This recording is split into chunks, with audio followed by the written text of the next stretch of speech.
Ito na, kumpisa na ako sa project ko. Project kong yung kulong-kulong pang negosyo.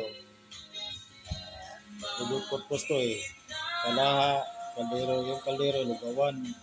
Inusos kabilas kaha, fishbowl.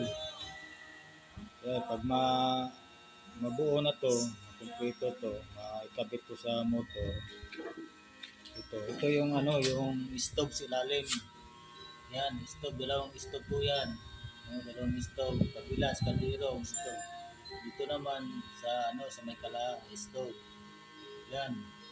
Bubuuhin ko to para mag-umpisa ko sa plano ko, negosyo. Kunting negosyo lang, importante mabuhay tayo. May kunting kita. Wala na akong amo. Sarili ng sikap.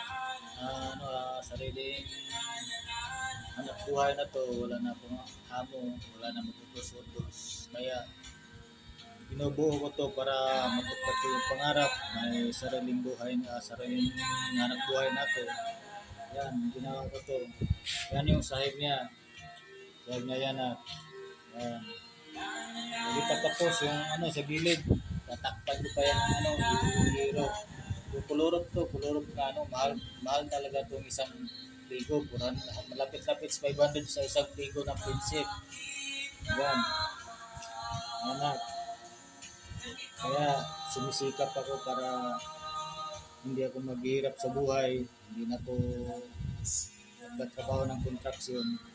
Sariling sikap lang ako. At least wala na akong amo. Ako na ang amo sa sariling hanap buhay.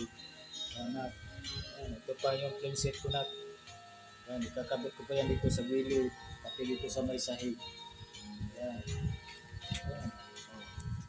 Kikita ninyo na to. Yan ang stove. Kabilaan niya ang stove. Dito sa kabilang naman, sa kaldero, stove. Yan. Yan. Kaya anak, sa mga diskarte sa hanap buhay na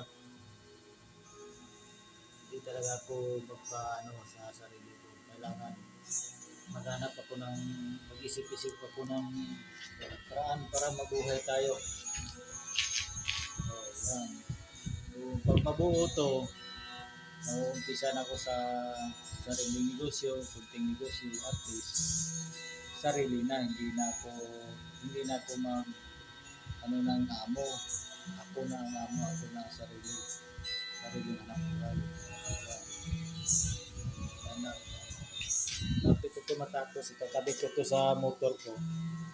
Kaya lang yung motor ko, maraming magagastos para sa motor ko sa mga 3,000 sila yata pag-kondisyon. Yan, ito na yung gulong pang side wheel sa kulong-kulong ko. Yan ang gulong ko. Ito yung molding machine ko, magagamit.